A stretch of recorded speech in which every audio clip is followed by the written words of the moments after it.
Here we go. So good morning, everyone. It's wonderful to be together, to be gathered, even in this form. We're so happy to be here and to be able to connect in Carmel also, and with our friends in Carmel who I think have a better chance of actually seeing the work live. Oh, I want to thank Robert for inviting us again to come back with fresh work and another opportunity to all gather and talk about art and all that we're facing, particularly in this time. And if you were with us for the opening reception last week, you got to see some short videos that the artists made to share with everyone. And today we're asking everyone to pick one of their works and to talk about actually how you're working and what you did and what went into it and how you're feeling about that work process. So I think that I'm going to start off, as I often do, with Donna Fenstermaker. Donna, I think you have to unmute. Yes, thank you. I have nothing to show.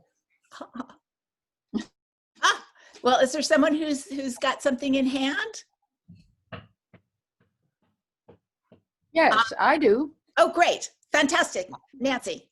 I'm Nancy. Do you know I'm here? Yes, we know you're here. I have something to show. Okay. Good. And can you see me? We can see you, yes. My little book. It is the recent,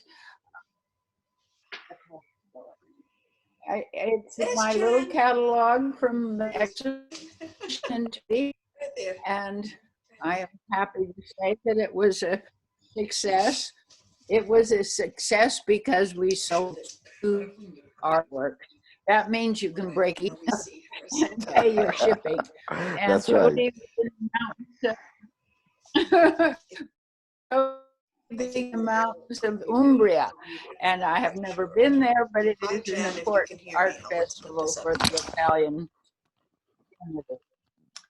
Hello, good morning. Behind me, I have a sculpture. I'm going to ask those who are the speakers to please mute your mic, which is at the bottom of your screen. Just mute yourself until we've passed the mic to you so that everyone has a chance to speak. But when someone's speaking, the mic cannot differentiate, and so we get nothing. So Nancy was just talking about her exhibition that she just had.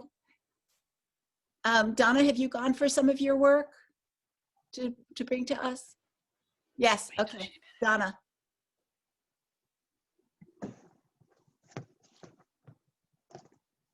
Oh, I guess not. It may not be hard to hear. There's construction outside, so I may not be able to speak at all this morning. Oh, well, we hear you right now. We've got you right now. Great. I'm going back to mute. Okay. So Kim, you have some artwork right behind you. Would you like to take over the mic right now? Okay, I Great. will. So this was not easy for me to figure out how to do this in Zoom. I know a lot of people who do Zoom can figure it all out, but I'm slowly trying to do that. And I think it is weird, but nonetheless, okay, so this is a piece. Some of you may know that I start all of my work with a digital underpainting of sorts. But this is the first time that I started a digital piece underpainting on aluminum. So it was printed out on aluminum, and then I went at it with oils on top of that. So that's kind of, that's a lot of fun. Learn some things, of course. When I go at it with a palette knife, it digs into the print and digs it off. So anyway, learning some new things about how to manage, you know, a new direction. So that's been fun. This is a small piece. This is about 13 inches tall, but it's kind of interesting to see it blown up like this for me. Did you like working on the metal? How was it working on metal relative to working on paper or canvas? It's interesting. That's all I can say is it's interesting. Again, because if I dig into it on paper, if you dig into it too much, you gouge into the paper. But with this, if you dig into it too much, you literally drag off the print. Mm-hmm. So you may have a silver area where you didn't want it. But at this point, I'm working in oils on top of the print. But I might consider oil pastels. I'm thinking about exploring. But at this point, I love the oils so much. I hate to go back to the oil pastel. I think that's wonderful to bring in new materials, even during a time of more constricted art practice and behavior, where so many of us are finding our possibilities are shrinking a little bit. And the idea of bringing in new materials is just really exciting. There's a program that the Hammer in LA has had for the past 6 weeks, and those have all been recorded on John Walsh's lectures on Rembrandt. And in one in particular, he addresses the small works that Rembrandt did on copper, and that he was painting on copper, which was rather common actually in the 16th century, that it was a thing to have that metal to work on, and to also, when it comes through, it has that wonderful quality to it. Right. So, yeah. Well, as far as the isolation period goes, these are 2 pieces that I had printed, underpaintings that I had printed years ago, that have been just sitting in the studio. So I would say that that's probably what this isolation time has done, is I'm looking around, oh yeah, why don't I go do that? Yeah. So Great. That's terrific. So I see that Carol has joined us. Carol, do you have a work that you can share with us and talk about in terms of this change in process in the studio? I'll just pick up, I have 2, they're small, and they're the same process as the prints that are in the show, which are made with a jelly plate, which is a plate that originally was made from Jello, which is why it's still called a jelly plate, but it's a non-press printing process. So it was something I could do at home, and it's small, so I could manage it and work in my basement, which made it much easier because I couldn't go to my studio. So this is one of them that I did. And then this is a more recent one. And these are 7 by 5 inches.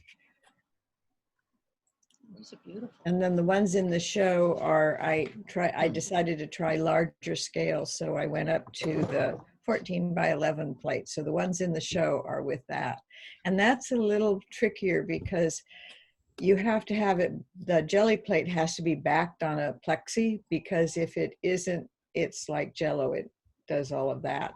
So, but I was starting to have problems with it staying stuck to the plate, which made it much more problematic when I was trying to print.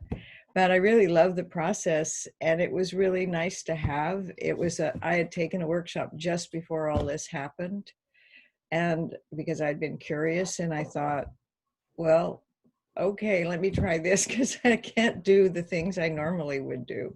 So that's what I've been doing since all of this started many months ago. I have a question about process, because sometimes, unfortunately, when you're printing just with a regular metal plate, your paper can sometimes get caught and crease. And I was wondering, since you said that the material itself is wobbly and sort of unstable, it's not rigid, do you ever have a case where the actual gelatin plate and paper are out of sync or crease or get out of alignment, and then your work is lost? I should mention the other aspect of this is that I decided, because there were technical issues with registering and all sorts of things, to just let go of all of that and just treat it as experiment. So, and then when I did that, I thought, I really don't like the ink. I like acrylic flow paint. So I started using paint with the jelly plates, so these are sort of, I would say, non-traditional prints in every sense of the word. And yes, the main thing, I didn't have so much with the paper, but I sometimes had trouble. The plate would come off the plexi and then get the plate off the paper. That's another issue. So it was, what is that? Oh, So those kinds of technical things happened in terms of just technically moving things around. Sign in. so I guess just as if we were all gathered in an auditorium or the theater at the Cherry Center, I'm going to ask for everyone to be careful and turn off their cell phones, as we just noticed. Yeah, that was weird. Thank you. So I saw that Joe was all ready with a piece of work right there. So I'm going to ask Joe if he could like come back on screen with it, unmute it, and talk to us. Joe.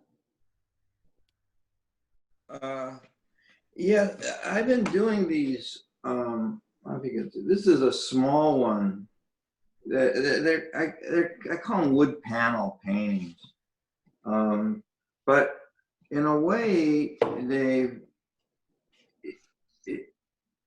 they're sort of like sculptures, very much to me. If you could sort of see, it sort of starts off as a gesture drawing, which I keep. As it, that kind of stays, that gesture stays in them. And so it's, I mean, for me, it's sort of in a way, sort of generating a lot of ideas, and not having to do all the physical kind of stuff of, working in metal. Let me idea this thing, this little one. And in the sense that it sort of is like the sculptural process of additive and subtractive, except in a way like the eraser is sort of like a cutting torch, for taking stuff away, and then so it's kind of a back and forth thing, where how it kind of how it evolves until it, and then I do this thing of kind of like this kind of whitening of it. So I just recently installed 12 of these. They're a bit larger in a building, and actually the building where we used to be at the West Side Cafe. Mm-hmm. I know the people who own that building, and they're in the center of the block on 9th Street is the entrance to this Parker Plaza is what the building's called. And the guy who installed it did a really good job. It was tricky. And anyway, so this is kind of, I've been painting on a lot of sculptures too. I mean, the two that are in the show are kind of older pieces that I hadn't really figured out how I wanted to paint them. And I went back to this simplified painting scheme, which it sort of echoes what I was doing at these commission pieces with the Berkeley Marina and the Bayer Plaza piece. So that's sort of just a bit of what kind of is going on. I love seeing the ghosts of all the thought and the movement, because when we see it close. Yeah, we can see it really well. Fills up the whole screen. Because when we look at your sculpture, it's sort of a fait accompli, it's there as if it were just natural and that's the way it was. And here we get to see how you develop in space. So I think it's really wonderful being able to see all that line work and the history and the drawing. Well, if I could, in a way, all the sculpture to me really echoes back to, I mean, before I was doing, before sculpture, in the 60s, I was doing gymnastics. And I sort of see, very much the sculpture as a kind of, you know, like in gymnastics and tricks and stuff, you don't see the process of, you just see this finished trick. You don't see the whole process of, you know, how it kind of, you know, how it gets gets done. Right. And so it's a little bit, you know, this three-dimensional, the body moving in three-dimensional space. But yeah, I do love gesture drawing, and that's why, you know, Yeah. wanted Great. to keep that record. Anyways, oh, that's it now. Thank you. Thank you. So I saw that Robert is with us, Robert Simons. Robert, do you have a work there that you could share with us and talk about? Yeah, you have to unmute. You have to hit the unmute button at the bottom of your screen. I got Thank you. you. Yep, Great. yep. Okay.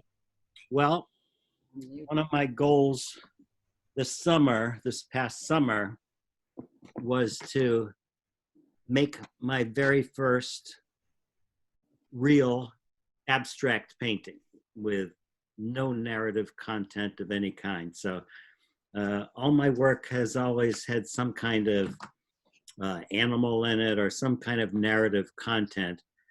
So I set myself a goal to make an abstract painting.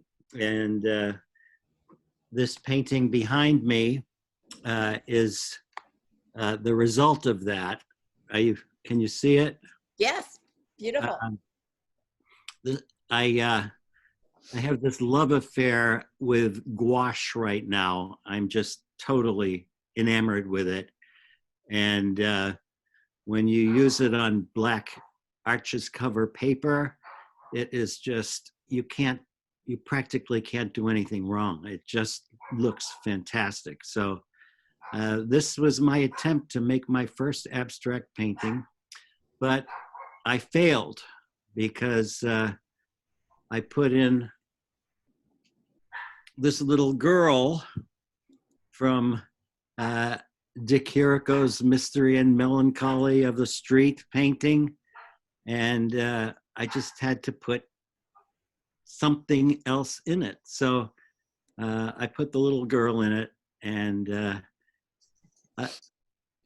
I consulted with a very well-known abstract artist by the name of Joe Slusky, and he said that it was okay to do that, that you could mix and match, and that was just so great to hear that. So I included the little girl, and I included another image of the little girl, and I've just been that kind of got me into kind of an Italian state of mind.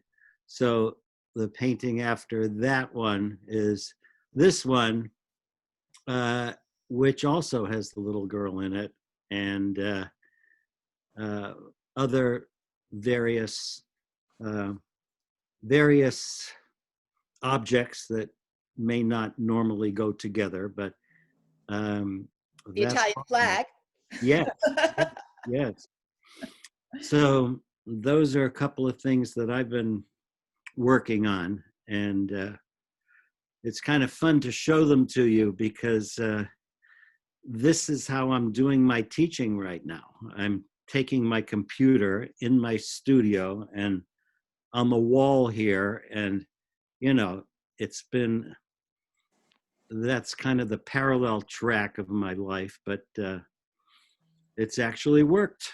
You can teach studio art from your studio, believe it or not. So anyway, those are just a couple of things. But Thank you so much. Thanks for Thank watching. Thank you. Well, I saw that that Lynn has joined us. Lynn, do you have a work to talk about? And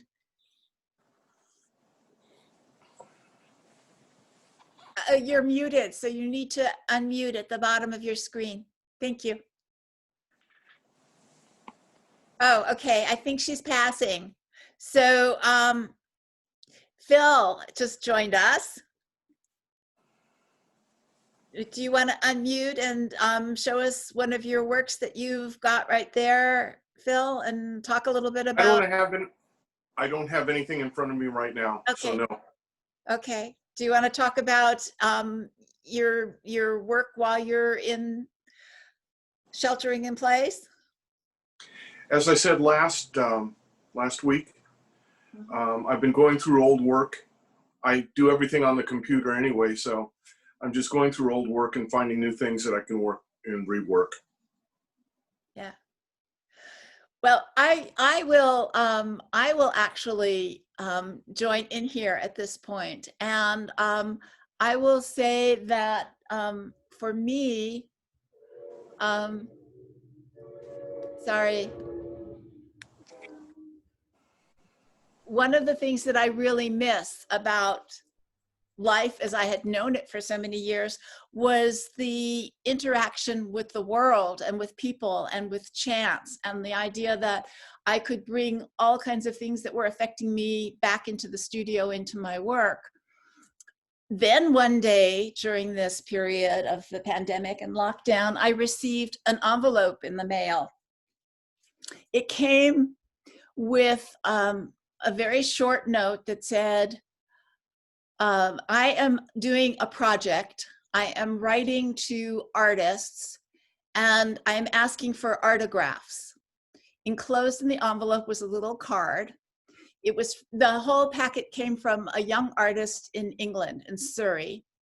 And her goal had been to contact every artist who was published in Who's Who in Art.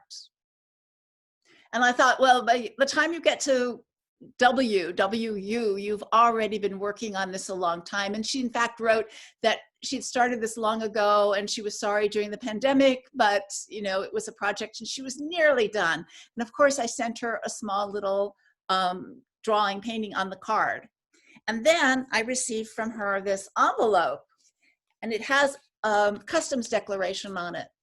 Enclosed in this envelope, as the customs declaration promised, tea and biscuits. And there were packets of tea. There was Kit Kat that had melted because it came in the heat. And there was a card with a thank you. It's a thank you note and a card with a painting, which was very appropriate for our time of pandemic and reflection on our meditations on mortality and reflections on the precariousness of life. So I had this postcard that I was looking at and decided that that would be my prompt for some work. And then I went into this. So I don't think that's working for some reason, the speaker view. So I'll just do it like this. So as you can see, I just started spending time every day thinking about not just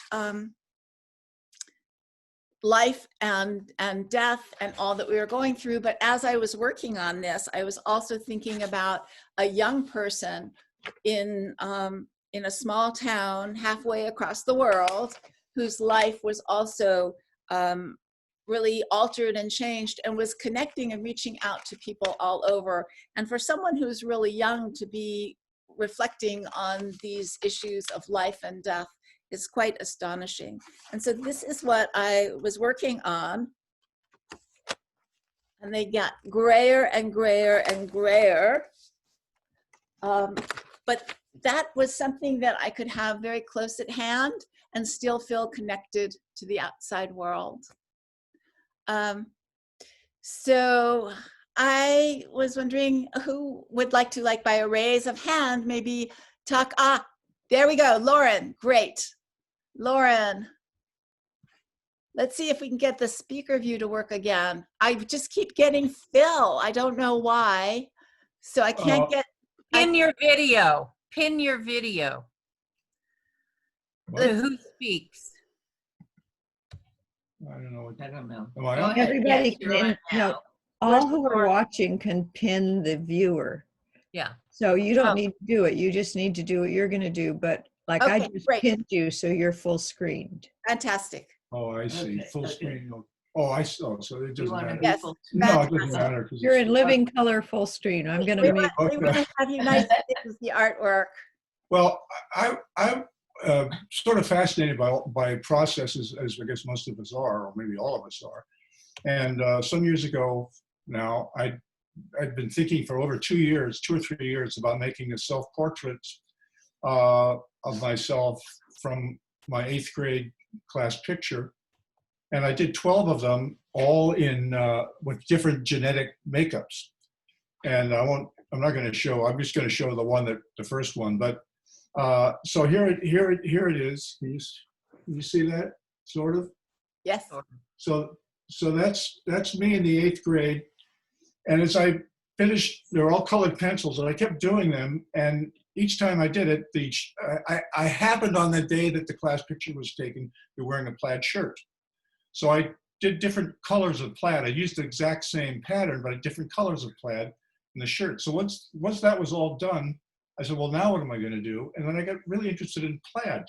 And the 2 paintings that are in the show are derived from plaid paintings. In fact, the last show, the paintings were actually called Plaid 1 and Plaid 2, and these 2 were. So the very last thing I've worked on is this is a kind of a plaid idea, but changing around a little bit. And then as I worked on that, there were little parts of it that I really liked. So this is a painting I'm currently working on that just takes a little bit of a part of the last one, and I'm still working on that one. Show the other one. So, Yeah, so the finished one. Yeah, this one came quick. So for me, it's all about the process and the just absolute thrill, just thrilling to discover stuff. Because I had no idea when I was doing those self-portraits of myself at age 12 that I would be ending up doing these blue paintings. And it's so that whole journey, the artistic journey, the art is just thrilling to me, and I feel so lucky to be on it. And I think we all probably have similar feelings, but that's just what I wanted to share today. So thank you. Oh, thank you. That's fantastic. I think we all are just stimulated and excited. It renews our sense of hope when we see that there are new paths and that people are engaging in all these wonderful new activities and ways of being. So I want to ask if anybody has a hand to raise with something they want to add. Robert, did you want to jump in here? Yes, I have another commitment, but I just wanted to thank all of the group for putting on an extraordinary exhibit. It's a beautiful exhibit. We've had really great attendance here at the gallery. And and I wanted to thank Jan Worm for organizing this and then creating this conversation today and last week, and for asking great questions. So thank you all for participating. That's Thank all. you, Robert. Thank you. Thank you. I have a piece to share now. Oh, great. Thank you. Wonderful, Donna. Finally. So what I'm going to do is screen share, but you would have to enable me to share my screen, Jan. Okay. Oops. You know, let's see. There we go. All right. That should work. Nope. Okay. Host has disabled screen sharing. You know, I'm not the host, I'm the co-host. So let me see if this works. Try now. Yeah, a co-host should. Okay, there it is. Okay, great. Thank you. All right, can everybody see this piece? Yes, perfect. So this is on my Instagram page, since it's difficult to show work in a small space. So this is a piece that I did, of course. It's from my sort of sparkle series, which I played with light on water. And so, which I had done about a year and a half, maybe 2 years ago. And so I revisited when the sky turned orange. So I did about 3 to maybe 5 paintings so far about when the sky turned orange. You know, those from the horrible fires. And I just thought that that beautiful glint on water that was white and sparkly and silvery was also going to turn orange as a reflection. So anyway, this is a watercolor on paper.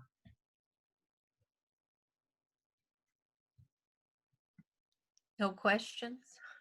I'll stop sharing. No, yeah, that's wonderful. And I think maybe many have been affected by those orange skies.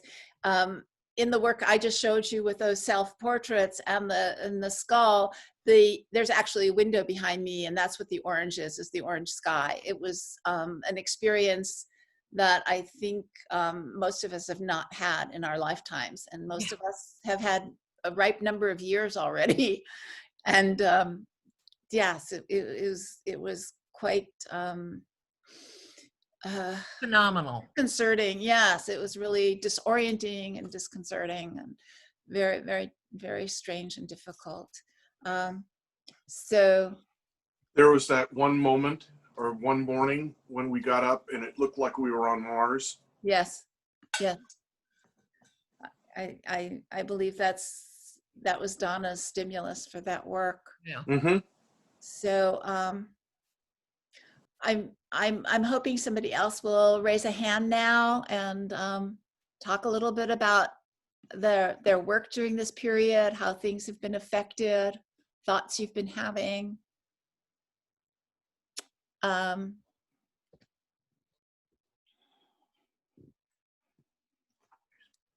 Yes, Fuad, thank you. Okay, hi everybody. Hi. Hi. Well, what I've been doing primarily is not so much painting, but just observing and trying to be aware. I'm spending a lot of time outside, and when I say outside, I mean taking walks, and particularly in wooded areas where I don't encounter a lot of people, and I'm able just to be quiet and kind of take in nature and the quietude and you know, the preeminence of just being out there in the atmosphere and the ambience is really a powerful cleanser and equalizer for me. I think I'm at a place where I'm reconsidering everything I'm doing, and before I try to continue working in the way I have, I want to reconsider. My studio is like a gallery now. I've got work from 4 different periods up, one example of each, and I'm looking at them, and I'm seeing the evolutionary path. You know, how one has grown into the next, how one has actually provided the infrastructure, the substrate for the next series, and so on and so on. So, looking at that and looking at the development of my vocabulary, you know, I'm seeing where it is deficient. Okay, and I see where I need to certainly explore and to invigorate certain aspects of the kind of visual pictorial narrative that I'm trying to arrive at in a way that's much fuller. And I'm not really certain how that will evolve, but I do know that it feels like it's coming, and it feels like that what I need to do right now is not do anything, but just kind of wait and do the preliminary, you know, trying to look deeply into nature. As you know, that's kind of like a profound teacher for me, and just being in the quietude of that. So that's where I am. And some of you know that also I'm working on beginning my archive process, you know, for my work, for about 50 years of work, and that's giving me another major you know, project that I'm working on. So it's a lot of it has a lot to do with introspection at this point. And it's okay. I'll be 75 in 2 weeks, and so I figured now is the time for me to start this process. You know, because I can see now, and I'll close with this, but I can see now that if I don't start this process now, I may not have the energy or the enthusiasm or the kind of clarity necessary to do it, say, like 5 or 6 years from now, you know. So this is like my goal and my objective. And so, yeah, so that's what I'm doing. Yeah, that's I think that's something that we've all been facing with this period, that there's a lot of time for reflection, and also that maybe what we did before does not have the same meaning anymore, does not hold the same meaning, and maybe the work has to relate to the incredible changes that we've all witnessed during this past year. One thing I'd like to just mention, and this is really sort of off track, but also relates to this, is that we have a wonderful catalog of this exhibition that Donna has put together for us. It is available print on demand. Oh, I'm sorry. It's a print on demand catalog, and it will be available, and we will have the link available through the Cherry Center or emailing. Oh, Donna's holding it up. You can see how gorgeous it is. It has the color of the water in your bay in Carmel, and it will be available. So you'll be able to order it directly from Lulu. And if you contact the gallery, we will have a link for you to be able to order it directly, and it'll ship to you that way. So stay in touch. We're happy to share that with you. And the Breakfast Group has, in fact, made an effort to publish a catalog with each of the exhibitions that we've done over the past, well, starting even before our original exhibition with the Carl Cherry Center for the Arts. So spanning 7 years, we have these catalogs in an effort to actually show the development and the continuity and the exchange between this group of artists that has been meeting since the 60s. I mean, obviously, none of us was part of that first cohort that sat down for a meal together, but we've continued this tradition and talked about the work we've seen and the work we've been thinking about and reading. And on that note, I'd just like to share a book that I think is really a fantastic read and very important right now. It's called The Whole Picture: The Colonial Story of the Art in Our Museums and Why We Need to Talk About It. And it's really beautifully written. It is not, it's not just theory. It has a wonderful deep dive into history of objects, the values that they had for indigenous peoples. Because the author is British, she focuses on the British Empire, but talks a lot about Northern Canada and Pacific Northwest, and she talks about Australia and New Zealand and India. It's really fantastic. It also brings in a lot of the United States history also, and slavery and the abolitionists, and there's hardly anything she does not address, and then also talks about contemporary art as well. So she talks about repatriation of artworks, about how museums themselves create the history that we understand, and reframing. So I highly recommend this book. It's a very easy read because she writes so beautifully. And maybe others have some things that have been really important for them to read and reflect on during this period. Anybody? Jan, can you just repeat the name? That went really fast. Yes. So it's the whole picture, and then and you'll get it if you just Google The Whole Picture: The Colonial Story of the Art in Our Museums and Why We Need to Talk About It. And the author is Alice Proctor. Okay. Thank you. It's a really wonderful book, and as I said, it's just really, really beautiful and pulls in so much history from different perspectives and opens up thought. So, yes, Kim. Yeah, I wanted to respond to or make a comment following Fuad's comments. And when you mentioned looking at your work and seeing the deficiencies, I zeroed in really strong. Because for me, seeing the deficiencies is what takes me back to the studio day after day after day. And that's what moves me forward, is looking and seeing and the deficiencies. So thank you for verbalizing that. Thank you very much. Yes, Cece. I'm actually her husband, Richard. Oh, I'm a friend of Lauren's, and I thought I'd contribute something in a different medium from the San Francisco Botanical Garden. I took this picture. I don't know if you can see it. yes, yes. But it's an exotic. I can't even. I got the name of it from the Botanical Garden, but it looks like a bunch of dancing girls. And it's. I'm proud of my photography and been doing it for many years. That's wonderful, and wonderful to be able to draw on the constant growth and rebirth that continues. We tend to forget that while we're here, the birds are very happy that we're here.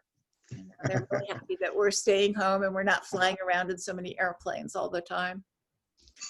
Yeah. Yes, the birds have made themselves Oh, known I'm Nancy. without a doubt. Yes. And I have discovered that they're mean. There's a war going on up there. That truly, it's a whole nother universe. It used to be that the Blue Jays dominated, and now I think the crows do around here. Oh, crows. Definitely the crows. They are on top. And all these other little birds, they have to watch out. Except hummingbirds, who are I independent souls. Nancy. Hummingbirds, we have so many hummingbirds, and they are just like, nobody mixes with them. It's really funny. Yeah. And Nancy, I wanted to mention, in terms of like books and things, I've been listening to podcasts. I wanted to mention the sculptures. You have to the sculpture I'm working on, I finished 2 bronzes that different patinas, and one is in green and one is in blue. And this one, the silver one behind me, is a dip in nickel, and it is quite a different feeling. And I have the sense of bronze being able to survive all of these unusual changes that we have in life. And I've gotten to my garden and taken twigs and been working in that material. Thank you, Nancy. Thank you for sharing that with us. We love seeing your work. Thank you. I'm sorry, Carol, did you have something else that you wanted to add? I was just going to say that in following up on the book and other things that sharing is that I've been listening to podcasts, and Art of the Week and another one called In Other Words have been really interesting in terms of seeing perspectives of both museum curators and artists. And so I recommend sort of perusing those. I listen to them sometimes while I'm working. It's interesting. Yeah. I wanted to share that. I'm going to show another book. It doesn't have a very interesting cover, but I purchased this a few months ago and finally had time to pick it up. It is Philip Guston, Collected Writings, Lectures, and Conversations. And since a number of people in the art world right now are talking about Philip Guston and his work, I just pulled it up because Robert was talking about abstraction before. And Philip Guston wrote and this covers a period from 1948 until his death, essentially, until just before he died. But he was writing during his period of deep abstraction that, in fact, there was nothing abstract in his work, that it was all based on something real that was coming out, and that when you start seeing those paintings through that lens and think about the central mass in his paintings, that for him they were all self-portraits, and he has that in his writing. So yes, absolutely, there's no problem between the concrete and abstracting from it. So Philip Guston on our minds these days and in conversation.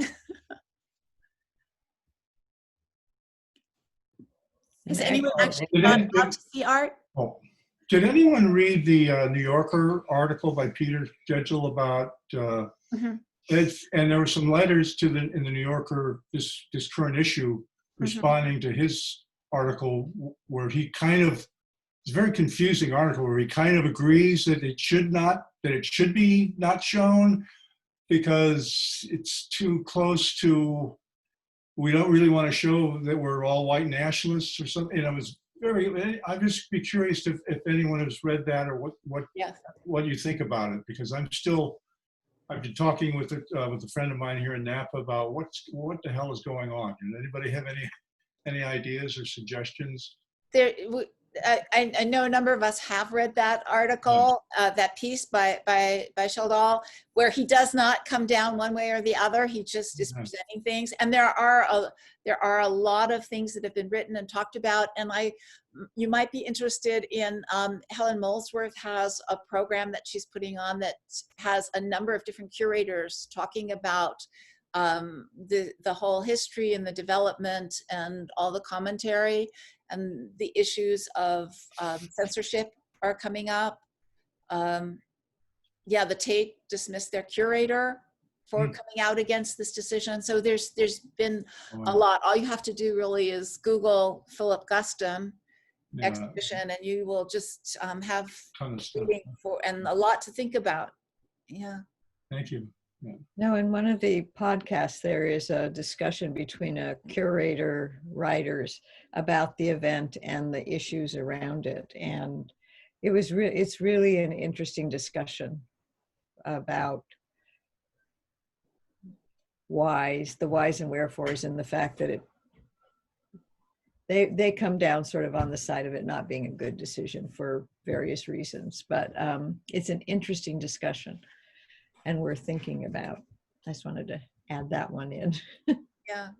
And again, in this book that I'm just like really in love with, there's a discussion not only of Dana Schutz's portrait of Emmett Till in the Whitney and all the controversy, and she discusses this really beautifully, I think, but then also the actual memorial. So she talks about the differences between memorial and representation, and how we represent pain altogether, and whether or not we have a right to represent pain.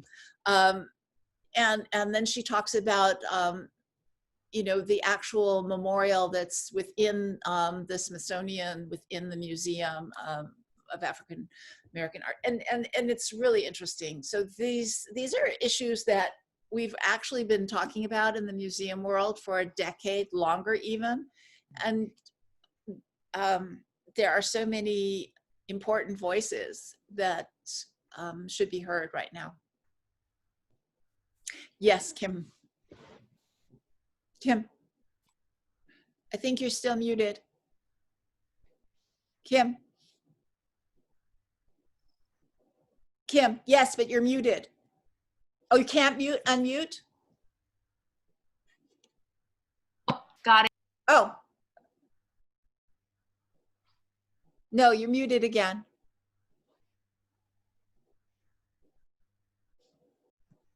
What are we doing here?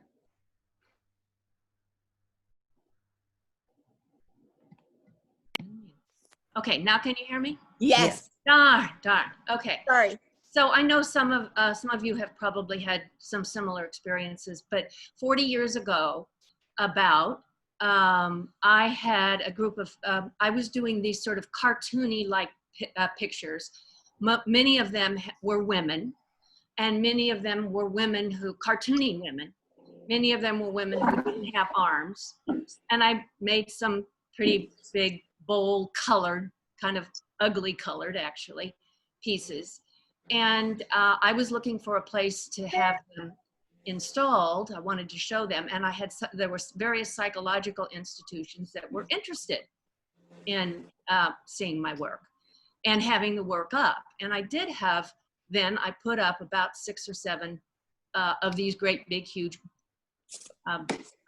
bright colored things in one of the schools, the psychological schools. This one was in Alameda. And and the way I was thinking about my work had to do with the aspects of femininity and aspects of being a woman and aspects of being less in control. And within about 7 days, there was so much disturbance. My pieces caused so much disturbance that I was called and asked to take them down for fear that they were going to be destroyed. So those pieces have come to mind now, and these pieces have really come to my mind now during this isolation period, because as with so many of you, we've got time to look back at what we've done in the past. And I'm looking at these old 80s pieces, and I love them. I really love them. But my comment is just that being censored hurt. It really hurt. Now, you know, I'm not making any comparison at all with what happened with the Guston situation, but has anybody else been seriously censored, and any other experiences with that? I'll tell you the truth, it hurt so bad that I hid these pieces for at least 25 years. I just disavowed them, just hid them. And boy, I'm gonna get them out there now. It's time. I'm gray-haired. It's time. Yeah. So. I think that what happens mostly is a priori work is censored. So there's self-censorship, there's institutional censorship. So that if you are exhibiting in a public forum, you can be told immediately, you know, no nudity. So you have no nude. That can eliminate for a lot of people almost their entire body of work. Nothing religious, and on and on and on. There's a whole list of things that are just untouchable to institutions. Right. And they're concerned about, you know, they'll say they're concerned about their public, about feelings, about, you know, basically they're concerned about their funding, but that they won't, you know, cop to. But this is a very different situation because the institution wanted the work up. And unfortunately, it was a group of feminist women who then made such a concern about it that they wanted them down. What hurt was that my feelings and my attitudes were very closely aligned with these women. And so the work was completely misunderstood and completely misread. And so it wasn't the institution. The institution wanted the work up. I had this experience, well, it wasn't my experience, a curatorial experience, but it was at the Richmond Art Center, and it was just before I came on as the director of exhibitions. But there was an exhibition that had been installed, and there was public outcry about the sexual content in the paintings, and the director at the time made the decision under pressure that he felt he did not stand up to it and removed artwork, right, which I would have been totally opposed to, and that was my first battle when I first arrived, actually. Oh, wow. Issue. Yeah. So yeah. Well, they were afraid the pieces were going to be destroyed. There was writing about how they should be destroyed, they should never be seen, blah blah blah. Yeah. Well, I had work stolen from an exhibition, and I thought it was stolen because it was admired, and someone told me it was stolen and destroyed because somebody objected to it. Yeah. You know, that came out afterwards. So what I don't get, which is my same question about the Guston all the way through, is why not have the institution arranged a meeting so that those people could have an understanding of what you were doing, Kim. Right. I One mean, was and a that's the part of it that I find so upsetting, and it is the part that perpetuates all this ridiculousness, is that there's, at that point, there should have been like, okay, well, we need to sit and talk. We need to figure out a way to make that happen so that there's a conversation that goes on, because every time one of these things happens, it just gets shoved under the rug in a certain kind of way. And then The there's nice no thing that- discussion of it. What actually did happen for me was there was another group, another faction of students who were really opposed to the decision to take it down, blah, blah, blah. And they wanted to interview me, which they did. And then there was which was published in their student newspaper. That was great. That turned out very nice. No, that they should have had a conversation about. I mean, Yeah, it's like they that's, They should it's have. just, that's the part of it that's just so disturbing. It's like, oh no, we're just going to, hide our eyes. And it's like, no, we need to talk. We need to. Yeah, well, and for understand. me also, it was a psychological institution. They were training therapists. Well, I think this is really a great sign. We have so much always to talk about when we gather. I can't wait till we can all meet together safely again live and continue our conversations that are so important for our work, for our communities. I thank you all. This has Can been I say something wonderful. just briefly? And I'm sorry, excuse me? I just wanted to say briefly that I just love seeing you all, and maybe once a month. I mean, maybe we can get together like this, even though we may not have a show up. I just love seeing you. I miss all you so much. I do too. And maybe Can that's I- a way we can maybe hook up. I don't know who. I mean, I don't know how to do it, but Yeah, I'm just putting it out there. That's yeah, all. I can I'd arrange like to do without this. any problem. Jan? But right now, our time is up, and I need to say Can thank I you. just say hello to everybody? Hello, Edith. Hello. Hello. Sorry I was late. I had And an thank you, Jen, emergency, for doing all of this. and I just want to say I agree with the idea. If we could do this once a month, it would be so wonderful because I miss you all so much. So thank you for doing this. Thank you, Thank you all. Thank you so much to the Carl Cherry Center for the Thank Arts you. for Thank hosting you, this Rich. exhibition and the program. Thank you all. Take Bye-bye. care. Thank you. Well, stay safe. Bye, Carol. Bye, Edith. Bye. Nice to see you. Here I go. Bye-bye. Bye. Bye-bye. Okay. Thank you so much, Kathy. Sure. I know Robert wanted to stay, but he had an appointment he had to go to.